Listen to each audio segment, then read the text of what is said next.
OK, voici mon starter là, qui était dans le frigo pendant quelques jours. Et je ne l'ai pas mélangé encore, je vais juste le faire là. Mais on voit, il y a du liquide là, mais ça c'est correct. Um, la chose, si on cherche du saveur dans notre pain à levain, ce qu'il faut faire, c'est qu'il faut stresser la culture ici. Lorsque la culture ici va être stressée, OK? Et s'il est assez actif, ce qui va arriver, c'est qu'il va tout manger le gluten qui est là. Et le gluten, c'est le gluten qui fait les. qui, qui fait en sorte qu'il est qui est comme ça, glutineux. Là. Et puis, là, il reste encore pas mal de sucre là-dedans. Enfin, des amidons, en fait, en chaîne. Qui est bon, qui fait la structure dans ton pain, donc qui permet de faire des bulles.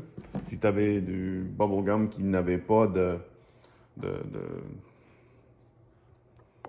de fil comme ça pour pouvoir faire de la structure, tu n'aurais pas de bulles. Même chose ici. Alors, si on cherche du saveur, par exemple, ce qu'on a besoin de faire, c'est stresser ça. Alors, pour se stresser, ce qu'on va faire, c'est qu'on va le laisser sur le comptoir une nuit, au moins, en bon 24 heures. Et à la fin, ça va être liquide, liquide. Et puis à ce moment-là, tu peux jeter...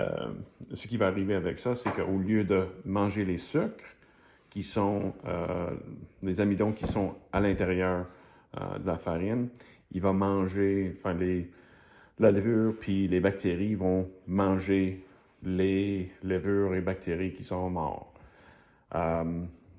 Alors, c'est ça qui donne le saveur.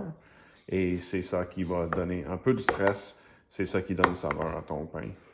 Alors, ce qu'on va faire avec ça, c'est qu'on va le laisser sur le comptoir toute la nuit, au lieu de le mettre dans le frigidaire pour le ralentir. Et puis, demain matin, on va rechecker encore. On est le lendemain matin. Et voici le starter, après avoir été sur le comptoir toute la nuit. Ce qu'on voit tout de suite, c'est beaucoup, beaucoup plus liquide, qui veut dire en sorte que les bactéries et aussi la levure a tout mangé les fils de gluten qui étaient là-dedans et ça donne ça en termes de liquide. Alors, on va mettre mon nez là-dedans. Yeah, ça s'en vient pas pire. Là, et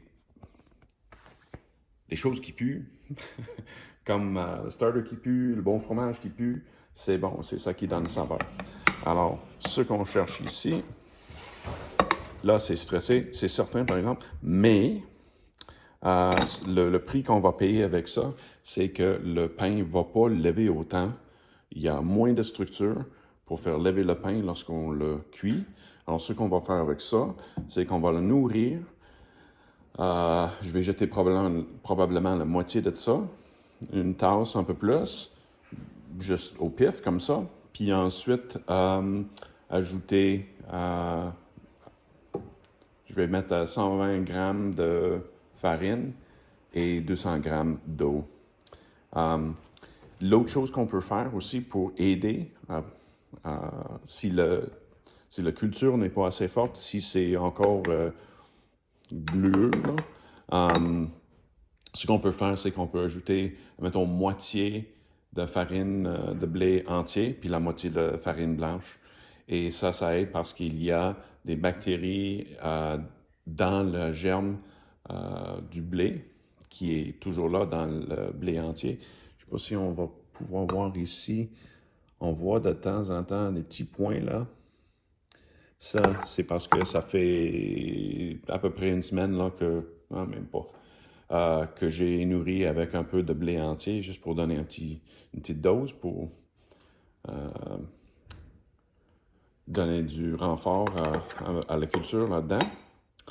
Et c'est ça. So, là, je vais le nourrir et peut-être faire un pain ce soir, je verrai. Mais je m'attends à ce que le premier pain, si j'en fais un ce soir, ça va être so-so en termes de combien qui monte. Et que demain, par exemple, si je refais un pain, encore une fois, là, à ce moment-là, on va avoir un beau petit pain là, qui a beaucoup plus de structure. Alors, on met le goût dedans, puis là, on remet la structure. C'est un genre d'équilibre entre la structure et le saveur. So, il y a un prix à payer les deux bords. Voilà.